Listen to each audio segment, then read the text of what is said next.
Hi, my name is Naik, and I did my topic on developments in wine fermentation. I chose this topic because I don't know anyone who doesn't like wine. I know I love it. So just to get started, a little history is that wine fermentation approximately began in about 7000 BCE. It was more of a wine-like drink, consisted of fermented fruit and honey, eventually leading to more rice wines and sake centuries later, more in the China region. Viticulture began in the northern Iran and East Turkey areas, and then in the 1000 BCE, wine was traded to the Mediterranean countries.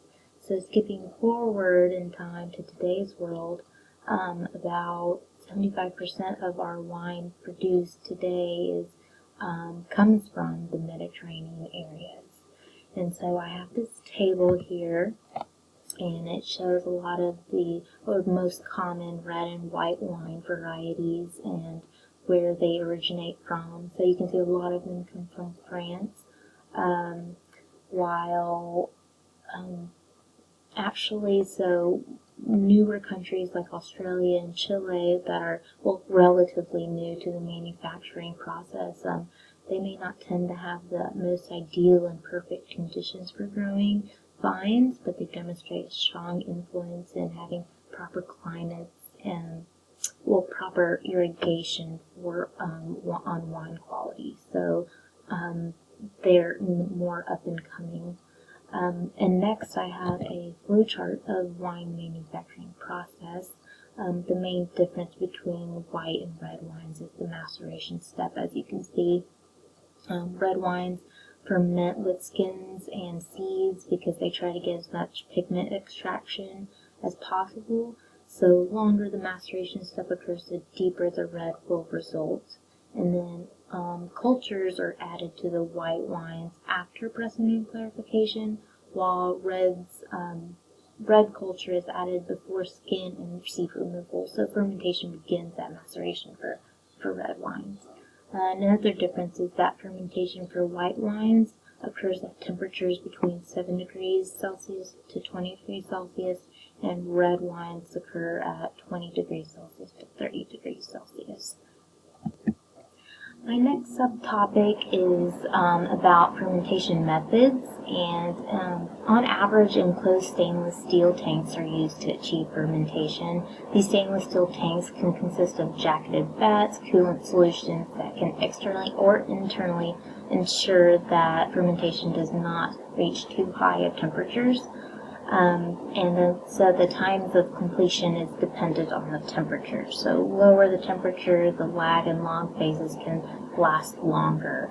And at the growth phase, carbon dioxide forms at the surface and mixing is required. So for red wines, because the pomace and carbon dioxide top layer will entrap tannins and pigments, in addition it will help stabilize heat throughout.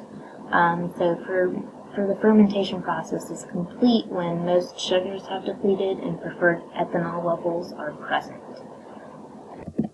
So now after mentioning how the most current commercial traditional way of fermenting is done, I'd like to introduce the Ganymede fermenter. The Ganymede fermenter is relatively new technology from Italy, and it is spreading commercially, and so it is about now in 30 countries. The way the process works is that you see that there are 4 major steps. The first step is gap saturation. So the gap saturation portion is when you fill the fermenter from top to bottom and the must rises, the air is quickly then saturated by carbon dioxide produced from the process. The buildup of excess gas stirs the must, mixing the whole solution and having seeds falling to the bottom. The step of opening the bypass is caused by a high amount of pressurized gas, and it's freed into the top chamber of the cap, which then causes a slightly strong mixing when the cap is flooded. Once the bypass is open, the third step of rack and return, which releases the trapped gas below the diaphragm, filling the cap of liquid. And so the entire solution drains downwards and the seeds can be removed at any time. at any particular time. And so the last step of leaching and static dripping is when the bypass valve is opened again and the bottom of the diaphragm is filled again with the carbon dioxide produced from the fermentation. So the must rises again, triggering additional liquid to be released, then causing more elements to be leached. Once the area below the diaphragm is filled with gas, the bypass will again open and repeat the process at any particular time. An interesting fact about the Ganymede is that it is the only fermenter that exists today which utilizes free and natural energy given by carbon dioxide to efficiently extract material contained in the skins. And from a study in 2013, a result that was performed with the Ganymede is stated that the Ganymede was more suitable with young red wines for industrial production than aged wines. So my next topic is a little bit about Saccharomyces cerevisiae, and it is known to be a major go-to organism for wine fermentation. And in a 2012 study, it was noted that the desired organoleptic attributes of wine were lessened when Saccharomyces cerevisiae was not intensely present. So with that as a note, Saccharomyces cerevisiae is not highly present on grapes at harvest, and therefore there are other mycoflora that can either be beneficial or have negative effects on the fermentation process. For example, in wet conditions, molds like Aspergillus and Penicillium can cause off aromas. So with occurrences like these, like moldy or rotten grapes, the technology was created to aid in these types of situations, like the flash détente. I have an image here for you of the flash détente, and it takes place in just a portion of the entire wine manufacturing process. It takes place in the distillation portion of the process, and the flash détente is actually a type of flash extraction technology. And flash extraction technology is used to proliferate the extraction of colors and tannins from the grape skin while limiting pyrazine compounds and aromatics linked with molding and rotting.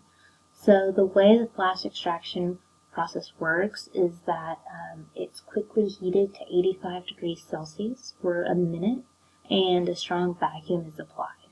And then it is then pumped into a chamber, which can help raise the amount of polyphenols in red wine by rupturing skin cells and releasing color compounds. So after that occurs, a quick cooling then occurs. So that is pretty much that portion of the flash détente.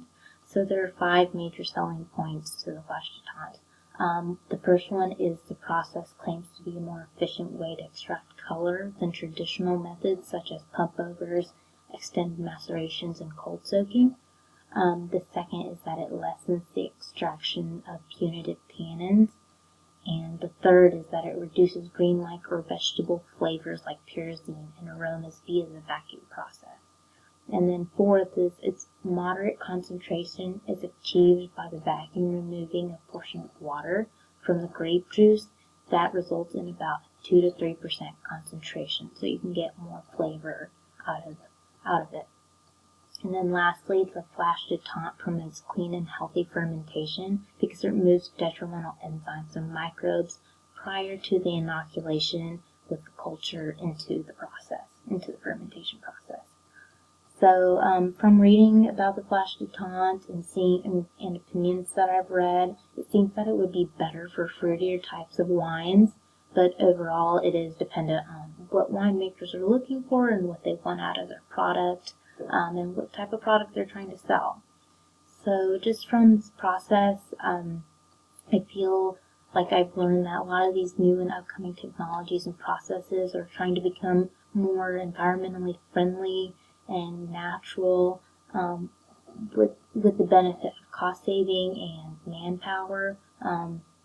So there's the benefit of always moving towards a cleaner environment for these types of technologies and processes that they're working on.